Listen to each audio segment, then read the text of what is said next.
Class 6 के राजनीतिक विज्ञान की कक्षा में आप सभी बच्चों का बहुत बहुत स्वागत है। हम लोग राजनीति विज्ञान का दूसरा चैप्टर विविधता और भेदभाव पढ़ रहे हैं। तो चलिए हम लोग पहले शुरू करते हैं।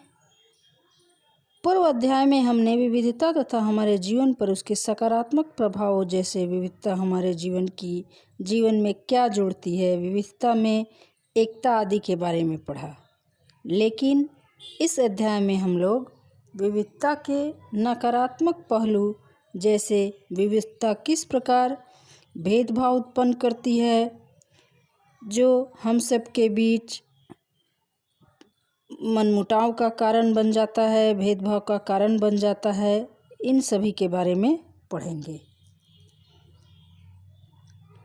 अब है विविधता के नकारात्मक पहलू। पिछले अध्याय में हम लोग ने विविधता के सकारात्मक पहलू पढ़ा कि विविधता किस तरह से हमारे लिए उपयोगी है, किस तरह से हम लोग एक जगह रहकर इसका लाभ उठाते हैं। विविधता अलग होते हुए भी हम सभी एक हैं। लेकिन यहाँ हम लोग विविधता के नकारात्मक पहलू को पढ़ेंगे। कभी कभी विविधता भेदभाव उत्पन्न करती है, अर्थात वह हमेशा उत्तम नहीं मानी जाती। सामान्यतः हम अपने जैसे दिखने वाले, बोलने वाले, खाने वाले, पहनने वाले तथा सोचने वाले लोगों के साथ सुरक्षित महसूस करते हैं, जबकि हमसे अलग दिखने वाले लोग हमें अजनबी तथा अपरिचित लगते हैं। ऐसे लोगों की धारणाएं एवं विचार अन्य लोगों के प्रति प्रायः नकारात्मक होते हैं, जो कि किसी क्षेत्र के विशेष अथवा पूरे देश के लिए चिंता का एक विषय है। ऐसे ही कुछ विचार एवं धारणाएं निम्नलिखित है। अब इसको समझिए आप लोग। भारत विविधताओं का देश है, इसलिए भारत के मानचित्र में विविधता को दिखाया गया है कि भारत का सभी राज्य हर दृष्टि से एक दूसरे से भिन्न है। विविधता के कारण ही हम लोग एक दूसरे क्षेत्र में रहने वाले लोगों से भेदभाव कर लेते हैं। जो हमें हमारे जैसे दिखते हैं, हमारे जैसे खाते हैं, बोलते हैं, पहनते हैं, वो हम सबको अपने लगते हैं। लेकिन उसके विपरीत दूसरे क्षेत्र से आने वाले लोगों के साथ हम लोग भेदभाव कर लेते हैं। वो हमें अजनबी लगते हैं, अपरिचित लगते हैं। यही धारणा मन में बैठी रहती है और हम लोग एक दूसरे के साथ भेदभाव विविधता के कारण करते हैं। और यही विविधता के नकारात्मक पहलू है। इसी के कारण कभी कभी बहुत जगह बड़ी विवादें हो जाती है। ऐसा बहुत जगह देखने को भी मिलता है। ये धर्म के नाम पर, क्षेत्र के नाम पर, जाति के नाम पर हो सकता है, भाषा के नाम पर, किसी तरह से लोग एक दूसरे से विविधता के कारण भेदभाव करते हैं।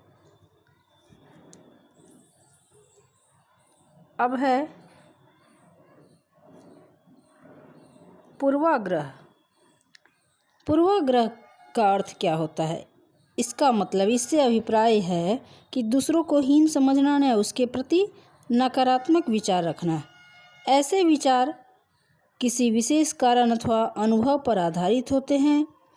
इस धारणा से प्रभावित लोग समझते हैं कि उनके कार्य करने और वस्तुओं को देखने का तरीका सर्वोत्तम है।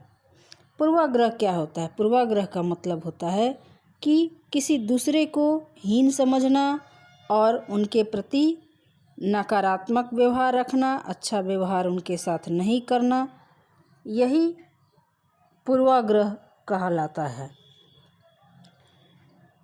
ऐसे विचार किसी विशेष कारण अथवा अनुभव पर आधारित हो सकता है। जैसे किसी दूसरे हमारे क्षेत्र में या किसी एक राज्य के लोग किसी दूसरे राज्य में चले जाते हैं तो उन्हें हीन समझा जाता है, उनके साथ गलत व्यवहार किया जाता है, उनके साथ अनुचित व्यवहार किया जाता है और वहाँ रहने वाले लोग ये समझते हैं कि हमारा राज्य सबसे अच्छा है, हम लोग बहुत पढ़े लिखे हैं, हम हर तरह से अच्छे हैं और हमारे यहाँ जो दूसरे लोग कामगार लोग आए हैं, पढ़ने के लिए आए हैं या किसी कारण से आए हैं, तो उन लोगों का राज्य, उनकी भाषा, उनकी बोली कुछ अच्छा नहीं है, हम सबसे अच्छे हैं, अपने आप को सर्वश्रेष्ठ मानने लगते हैं और दूसरों के साथ अनुचित व्यवहार करते हैं, हीन भावना से उनको देखते हैं, तो यही पूर्वाग्रह कहलाता है। ऐसे लोग दूसरों के विचारधाराओं का सम्मान नहीं करते, दूसरों के धर्मों का सम्मान नहीं करते। इस प्रकार पूर्वाग्रह से प्रभावित लोग एक दूसरों को नापसंद भी करते हैं तथा उनके साथ अनुचित व्यवहार भी करते हैं। उदाहरण के लिए अगर हम हिंदू हैं तो हिंदू धर्म को सर्वश्रेष्ठ मानते हैं और अन्य धर्म को छोटा मानने लगते हैं, लेकिन ऐसा तो है नहीं। सभी धर्म अपनी अपनी जगह पर अच्छा होता है, उस धर्म के मानने वाले लोग भी अच्छे होते हैं, लेकिन ये बात सभी के मन में नहीं होती है। मुस्लिम धर्म मानने वाले लोग अपने आप को सर्वश्रेष्ठ मानते हैं और हिंदू धर्म मानने वाले लोग अपने आप को सर्वश्रेष्ठ मानते हैं और दोनों एक दूसरे को हीन भावना से देखते हैं। यही पूर्वाग्रह का कारण है और विविधता का नकारात्मक पहलू है। इसके परिणाम स्वरूप यह भी हो सकता है कि हम मुस्लिम, ईसाई आदि धर्मों को मानने वाले लोगों का सम्मान न करें। एक व्यक्ति विशेष अपनी भाषा, उच्चारण, शैली, संस्कृति, धार्मिक विश्वासों, क्षेत्र, चमड़ी के रंग आदि के लिए भी पूर्वाग्रसित हो सकता है। कभी कभी हमारे दिमाग पर पूर्वाग्रह का प्रभाव इतना अधिक बढ़ जाता है कि हम अन्य समुदाय के लोगों से दोस्ती ही नहीं करते हैं, किंतु अक्सर जाने अनजाने में हमारे ऐसे कार्य दूसरों को आहत पहुंचाते हैं। यह विविधता का एक नकारात्मक पहलू है जो समाज की एकता के लिए एक खतरा है। अब कभी कभी तो धर्म, जाति के नाम पर होता है भेदभाव, कभी संस्कृति के नाम पर, कभी हम गोरे हैं, काले हैं, कभी अमीर गरीब के नाम पर, कभी जाति के नाम पर। इस तरह से पूर्वाग्रह से लोग ग्रसित हो जाते हैं, दूसरों के साथ अनुचित व्यवहार करते हैं। उनके दिमाग में ये बैठता है कि हम लोग बड़े हैं तो हम लोग बड़े लोगों के साथ दोस्ती करेंगे, गरीब लोगों के साथ दोस्ती नहीं करेंगे, वो हमारे लायक नहीं हैं, उनके साथ अच्छा व्यवहार नहीं करते हैं। तो ये सभी विचारधारा ही विविधता के कारण हमारे समाज पर नकारात्मक पहलू पड़ता है विविधता का, और ये समाज के लिए बहुत बड़ा खतरा भी हो सकता है। ऐसा नहीं होना चाहिए। इसके बाद है रूढ़िवादिता। रूढ़िवादिता पूर्वाग्रह से बिल्कुल अलग है। रूढ़िवादिता जब हम लोगों को किसी छवि विशेष में प्रतिबिंबित कर देते हैं तो तब इस प्रकार की धारणा रूढ़िवादिता को उत्पन्न करती है। यह एक दृढ़ विचार अथवा छवि है जो अनेक लोग किसी व्यक्ति अथवा वस्तु विशेष के प्रति उत्पन्न कर देते हैं, परंतु उनके विचार अथवा धारणाएं हमेशा ही सही नहीं होती। उदाहरण के लिए, जब हम कहते हैं कि किसी समुदाय विशेष के लोग अपनी प्रवृत्ति अपराधी प्रवृत्ति के होते हैं अथवा लड़कियां मानसिक तौर पर कमज़ोर होती है, तो हम रूढ़िवादी विचारों का प्रयोग कर रहे हैं। अब इसको आप लोग समझिए कि रूढ़िवादिता क्या है। कभी कभी हम लोग पढ़े लिखे लोग भी और अनपढ़ लोग तो जिन्हें ज्ञान नहीं है वो कहते हैं तो चलता है कि उन्हें पता ही नहीं है, इसलिए वो इस तरह की बातें करते हैं।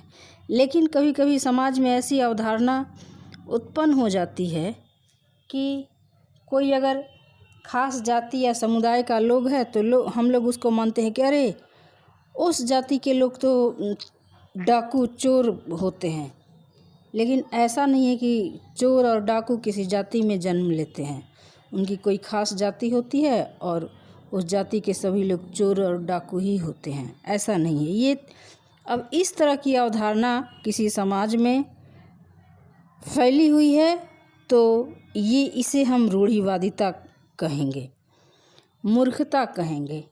उसी तरह अगर हम कहें कि लड़कियों का पढ़ना अच्छा नहीं लगता है, लड़कियों को हमेशा नीचे ही रहना चाहिए, लड़कियां कमज़ोर होती है, महिलाएं कमज़ोर होती है, तो ऐसी कोई बात नहीं है। न लड़कियां कभी कमज़ोर नहीं होती है, महिलाएं कमज़ोर नहीं होती है। अगर हम इस तरह की अवधारणा अपने समाज में देखते हैं या फैलाते हैं तो ये हमारे लिए रूढ़िवादिता का कारण है। हम रूढ़िवादी व्यक्ति हैं, इसलिए इस तरह की बातों को हम अपने समाज में फैला रहे हैं। तो यही रूढ़िवादिता कहलाता है। तो आज के लिए बस इतना ही। कल हम लोग अगले टॉपिक की चर्चा करेंगे। तब तक के लिए धन्यवाद।